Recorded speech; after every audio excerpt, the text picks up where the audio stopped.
Estamos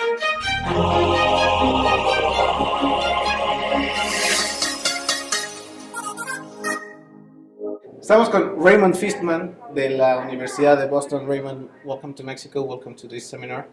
It's nice to having you here. Thank you very much. It's a pleasure to be here. Thank you very much. Raymond, my first question is about, I saw your keynote, and I want to know if you can offer to us a definition of corruption. I know there is a very wide discussion in the literature, so I want to know if you can give us a definition of corruption.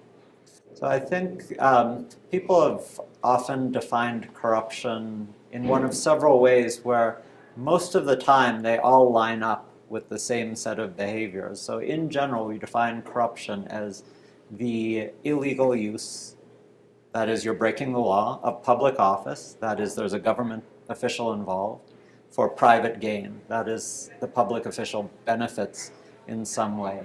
Now, this can be seen as overly narrow in the sense that you may have an official, for example, President Suharto of Indonesia, by definition broke no laws when he behaved in a way that you and I would say was corrupt because he was in a way stealing from his people, but because he wrote the laws, he did not necessarily break them. So people talk about the inappropriate and who writes the laws is the winner always, right? Yes, but then you have an equally, probably a bigger problem with inappropriate as the definition, because who gets to write down what's inappropriate?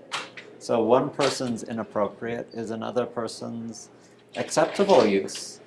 The third definition that is often used is the misuse of the misuse of public office that harms social good. That is, the public suffers in some way by handing out a contract to a less efficient provider, embezzling from government health funds. The problem with this definition, though, is it's so hard to show that public welfare has been harmed. It also is a bit of a distraction because all three of these definitions, in almost every case, line up perfectly with things we observe that we care about. So the health minister of an Indian state embezzling funds that were meant to be used to build clinics in rural areas is breaking the law. He is doing something that Indian people feel is inappropriate, and he is harming the social welfare of Indians. The three definitions in one person. The three definitions almost always line up. Something that's bad by one definition is probably bad by the other. But the last thing I'll say is you do have these very interesting cases at the margins, especially these days in the United States, because we actually have, in fact, so few rules that constrain the executive branch of government. So we've really relied on people adhering to what constitutes appropriate behavior once they become president. And we appear to have a president who is flouting those conventions, but not breaking the law. Okay. You have studied the effect of culture in corruption. A couple of years ago, the Mexican president said that the corruption in Mexico is a cultural fact. What do you have to say about something like that? Do you agree? Do you disagree? Do you think that the culture, or better said, how does the culture impact in corruption, or vice versa? Yeah. So I agree with your president 100%, but in his statement, but I could imagine that we have different definitions of culture. So from an economist's perspective, culture is usually thought of as a shared set of beliefs and expectations about how the world works. And so to say, from an economist's perspective, that there is a culture of corruption is to say that everyone in the society expect others to pay bribes and perceive that that is the norm, that's the normal way of doing things, and hence will do that themselves. It's useful to go through, it's not even a thought experiment, it happens all the time. You have Americans who come to Mexico and pay bribes because they are following the local custom. So there's nothing inherent in the people of Mexico. It is that they have somehow, or countries that have higher levels of corruption have settled into this norm where everyone pays bribes and everyone accepts bribes. And you go to Iceland and somehow they have settled into this norm of you can't pay a bribe and you don't ask for one. Yeah. When I heard your keynote, when I attended your keynote, I was questioning to myself if corruption is inevitable. What do you think? I think that, so one take on your comment or question is, I don't think anyone in Iceland, Sweden, Finland, Canada should aspire to cut corruption to zero. So there will always be people who are looking for ways of enriching themselves personally at whatever cost. It's more a question of what constitutes normal behavior. We should be able to shift what constitutes normal behavior, what constitutes what behaviors are expected of people and what behaviors people expect of others. So to say that corruption is inevitable is correct in that, of course, there will be a few bad apples. There are corruption scandals in Sweden. Yeah. There are corruption scandals in Finland. I know more about Canada, and it's probably just because I'm Canadian that I know there's a steady stream of corruption scandals in Canada. But not as loud scandals as happens in Mexico or Latin America. So that is actually an interesting point, though. So China initiated an anti-corruption crackdown at the end of 2012. What do you think has happened to perceptions of corruption in China since their anti-corruption crackdown began? It's increased by quite a bit because people read about corruption in the newspaper all the time, so they see it ever present. So you can actually take it as a very healthy sign that, for example, the country of Brazil is obsessed with the car wash investigation and is obsessed with corruption. It's just remained hidden forever, and now there's a sense that we need to do something about it. But what do you do when you have, like in Mexico, when you have not only a bunch of politicians that seize or that take the public resources for their own, but there are only a bunch of social groups. There are regions where the corruption is the law. What do you do? What do you do with a country like that? So I'm not sure that you described a country that is any different from a great many other countries that have perhaps a bigger problem of corruption at the local level for various reasons. It can be that at the local level, it's easier to engage in clientelism where local politicians pay off voters in exchange for their votes. It can be just because there's less monitoring at the local level, there's less oversight at the local level. So I don't know that that distinguishes Mexico per se. I think something that I would certainly not pretend to have some understanding of is you have a lot of people who talk about corruption being a problem, wanting to get rid of corruption. But then at the end of the day, that's not how they cast their ballots. And how you get them to go from talking about corruption to casting their votes behind an anti-corruption candidate, that is a thornier matter.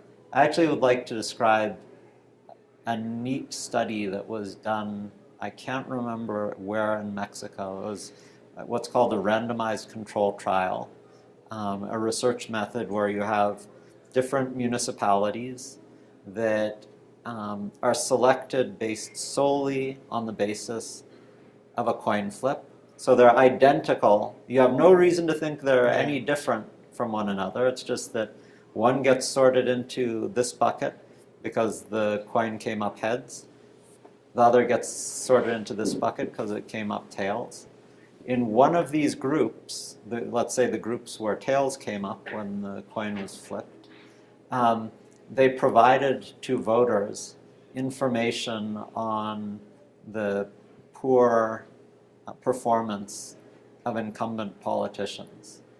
In the other area, they didn't do this. So it's providing more information to voters on the performance of their leaders. And the sad outcome of this, I have no reason to believe it would be any different in any other country, is the effect of the information was not to get them to switch their votes to the challenger. It was to just keep people from voting entirely. Because they see the system as just rotten to the core and just feel like it's not worth the trouble.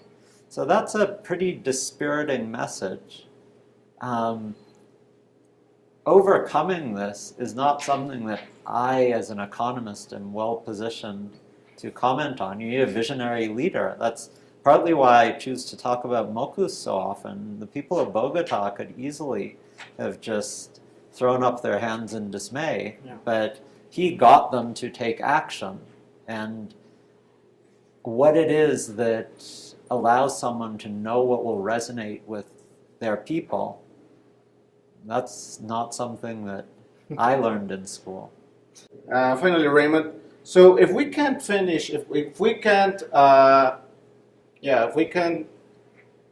finish corruption, if we only can neutralize corruption, what do we have to do?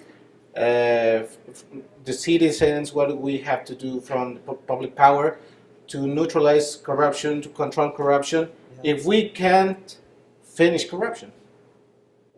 No, but when I said we can't finish corruption, I meant we can't bring corruption to zero. But we can, Mexico, Peru, Indonesia, they can certainly aspire to be like Finland, Sweden, Canada, where there's still corruption scandals all the time. But it's just the basic level of expectations about how one behaves is different. I think if this is an insight, this is the insight that I would leave you with on this, and that is that politicians, first and foremost, maximize their chances of staying in office. Always. And so if they perceive that voters earnestly care about these things, then they will respond to them. And there's even something I didn't end up talking about in the earlier presentation was the success and failure of anti-corruption authorities. So an anti-corruption authority is an independent investigative body that's meant to be separated from the rest of the government bureaucracy and given powers to investigate potentially all the way up to the president or prime minister's office. So in cases where they've been successful, I think you can trace a lot of their successes to their appealing directly to voters to say, look, politicians, you can't shut these guys down because then you'll lose our votes. I do think the Brazilian prosecutor in the car wash investigation is trying the same tactic. He's going directly to the people. So we are all a part of this. Unless we're all a part of it, they're just going to keep doing what they're doing. And do you think that in Mexico and in Latin America are in the good way to achieve those goals? So I don't know if this is an inspiring observation or a despairing one. So there's a very strong correlation between a country's income and their level of corruption. Rich countries are less corrupt. Mexico, for its level of income, is quite a bit more corrupt than it should be. given its level of income. So you can view this as a reason for despair and concern because you've gotten richer, or you are relatively rich and still so corrupt. Alternatively, if wealth is one of the preconditions to stamping out corruption, you are particularly well poised to do something about it. And you can think of lots of reasons why that might be. If you think of, just to pick up on one example, if you think about clientelism, vote buying, it's harder to buy someone's vote once they already have enough money to put food on the table. It's easy to buy someone's vote for a bag of rice if they have no rice. Raymond Fisman, thank you very much. Thank you for sharing with us your thoughts and ideas. Thank you for coming to Mexico for this seminar. It's been great. Thanks. The pleasure is all mine. Estuvimos con Raymond Fisman de la Universidad de Boston. Nos vemos en la siguiente entrevista. Yo soy Jesús Caudillo. Hasta entonces.